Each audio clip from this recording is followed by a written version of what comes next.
Greetings, dear ones. I am Kryon of Magnetic Surface. We sit on the grass in a beautiful place overlooking a lake. Once again, Gaia is quiet. And in these moments, there is much to tell you. Dear ones, sometimes the channeling is soft, is quiet, is compassionate. Not much information is given, and other times it's different. My partner once asked me what to expect, and I told him to expect nothing, and that's when the information would be the clearest. Today we wish to cover something that is one of the oldest subjects we have, and yet it renews itself when you put it with a subject, and that is the linearity of humans. One of the aspects of this new energy is what we have called compassionate action, the new human being. And we have channeled now for years what that might mean. What is different in the way that you think or feel than before? It's starting to happen with many. And in that happening, often there is an uncomfortableness, sometimes a confusion. Old souls are feeling it first. The definition of old soul, yet again, is a human being who has had many lifetimes on this planet and is comfortable with themselves and the planet. Those who would travel today and sit in front of me on the grass, or those standing in front of me on the grass, are old souls, every single one. And you might ask, even as you listen to this, how do I know? How do I really know I'm an old soul? And the answer is, it's an internal guidance system that says, you're not new here, you've been here, you've done that. And when you look upon things like Gaia and nature, you feel something. Are you aware that a newbie, one who has just arrived on the planet, will walk around with a frustrated look? For every single thing they do, they're measuring the reactions they've never seen before, both in human and in energy. This is one who will not necessarily want to go to the forest because there's nothing to feel. This is one who is often confused most of the time. It's a tough thing to be new on the planet. You are not, none of you. There are some who have been here far longer than others, but an old soul is just one who has had a lot of experience here. And the old soul is the one who is going to feel these changes first. So let's talk about specifically one of the shifts, and also a concept for you that I hope my partner can bring forward. Where to start? Psychology. Those who study the psychology of the human brain, the human being, the human heart, all together, those who are trying to figure out how humans think and work, are healers, everyone. And they study the human mind in so many ways, and there's so much to know. For the mind is complex, but to even make it more interesting, the human is not functioning at 100%. And so the mind often gets separated because there are walls between kinds of thoughts. Add to that, there is the akash that pushes the envelope of what is real, what is dreamed, who you are. A human being who is not operating fully with a DNA that is giving more than 30% is often struggling with reality. A psychologist will tell you that you have to deal with many things, and it has many names. It's also controversial. for there will be many kinds of psychology. There are systems that seem to have identified you, who you are, what you might do, the propensities you might have, what you might even do next. There's the conscious, the subconscious, the superconscious. There's the self, the not self. And in all of these, there are some kinds of barriers between them. And the barriers are what the psychologists try to examine and then lead the human being through the barriers so that they will have an aha and help themselves. But there is so much more. Now, if you talk to a psychologist or anyone who is scientific, including a biologist, and you say that the DNA is responsible for your thinking, they will say it is not. They will acknowledge that the DNA makes all of the genes in the body, and the DNA is the blueprint for everything you are. But they will say it is not involved in your current day thinking. Now stop for a moment. This is extremely linear and understandable because this is how everything has operated for eons. You are a product of linearity because that is what you've experienced all your life. There's no admonishment on your linearness, only the understanding of why you have it. For instance, if you're going to build a car, you have a manual for the car. That's the DNA. The car is then built. That's what's happened in the womb. The instruction sets, the manual, it's born with you and you carry it around. But basically, only a small part of DNA has done the work and continues to do the work because it produces human genes. Now, the linearness is this. You drive the car around, but the manual that built it is still in the factory. You have a linear sense of time. The manual is studied, the workers come, the car is built, the manual is put away, and you drive the car. That's very linear. What if I ask you this? What if you had a multidimensional manual for your car? And it was carried with you all of the time, and it was dynamic and interfaced. For instance, let's say there was some super force that actually improved the manual, rewrote certain things within the manual, and it actually reflected within your car as you drove it. So you'd be driving around in your car, and the next day you'd get in, and things would work better. Perhaps the instruments might even be added or subtracted or changed position. So the car improved itself by itself because it was a non-linear system. That is what is happening. It is going to be ages before science even begins to think about acknowledging the fact that your present DNA is changing in a multidimensional way and affecting the way your synapse works in your brain. That it starts to change the very psychology of the human being. It starts to improve, with free choice, how you work with each other. I'll tell you something. We have spoken about compassionate action. A human being is invited to start being more compassionate. It starts with yourself. Can you internalize compassion and forgive yourself for anything you believe you've done? Not what God thinks you've done. That's compassionate action. It moves forward. Can you have enough compassion for that which is around you so you see God everywhere and not just in the church?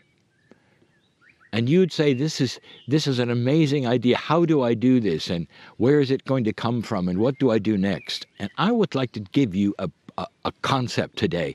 Your DNA, old soul, interdimensionally is picking up that power of intent that you are giving it, and it's starting to change on its own.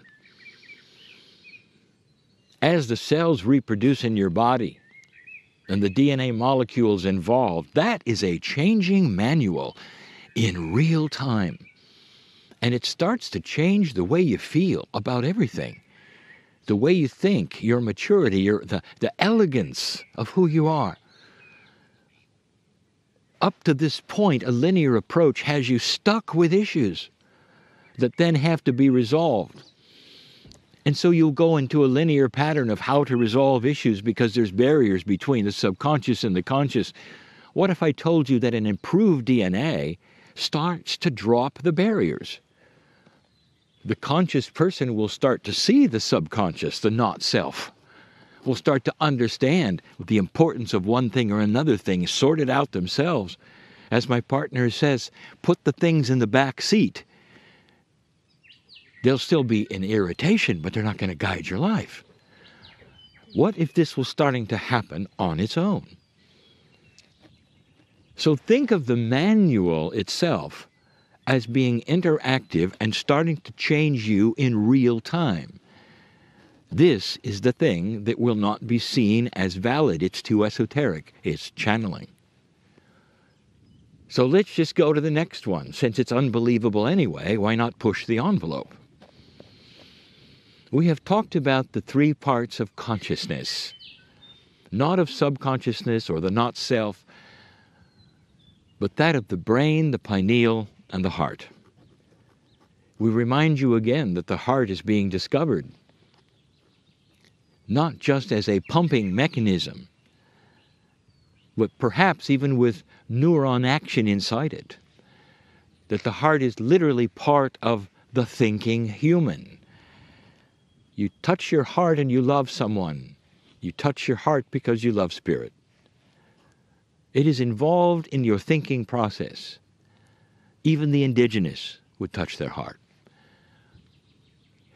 Those who have studied the heart realize that the magnetics of the heart is 10 times what it is or more in the brain.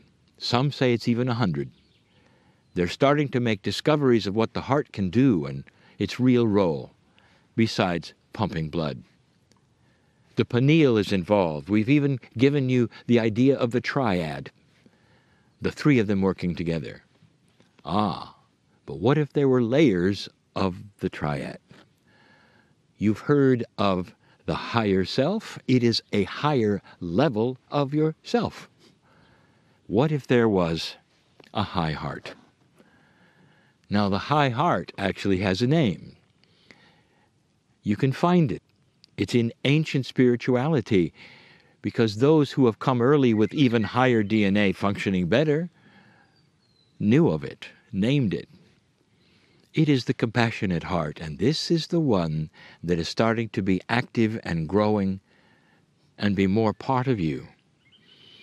As you look upon the lake, as you look upon each other, as you look upon that which is natural, you start to understand it more. Now listen, there are so many of you light workers listening and even here that have worked on the planet with those who are suffering in societies that are not as high-minded as yours. Almost in survival they are, and so there is much death and there is much sorrow, and you go there. Let me tell you what happens without the higher heart activated. You fall into empathy, and that is not compassion. Empathy will destroy a light worker. And that is because your feelings are out, and they're way out. And you will assume they're suffering, and you will cry daily. Even those who are so involved with the planet, and they see what is happening and what humans have done, will cry daily, because their empathy factor is out of control. The high heart is the compassion factor that helps then to put itself over the empathy, and together there is an appropriateness of understanding. What good is a doctor who tries to operate on a person and then gets involved with their disease and can't continue? There must be that which tempers the empathy and makes it appropriate so you can continue with your compassion. The masters who walked this earth saw everything. And they were compassionate to the max, but their empathy was also there. You saw it in the caring that they would have of every single one they met. The high heart is beginning to be activated, and that is where compassionate action will be something you don't ask about and say, what is it? How do you define it? You'll just be doing it. You'll make turns in your path to see something or someone because you feel something that is compassionate to them. And the empathy will be there, but it will be measured, and it will be controlled and governed.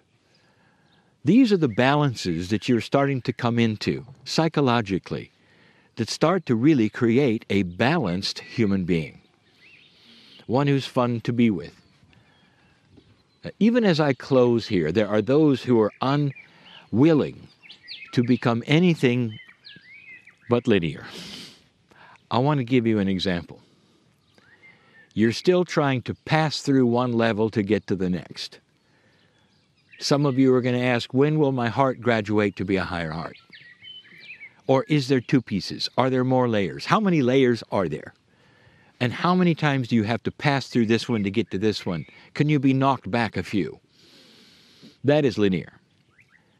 It is almost like somebody gives you a grand piano, and there's many notes, up to perhaps 88. And you play one note, only one note. You want to get to a higher note, so your finger has to play every single note up to the higher note, one at a time. 35 notes later, some octaves later, you get to the note you want. Is that the way you play a piano? I want to tell you, all the notes are there, and you've got multiple fingers. You can play the music of the mind. It all happens together.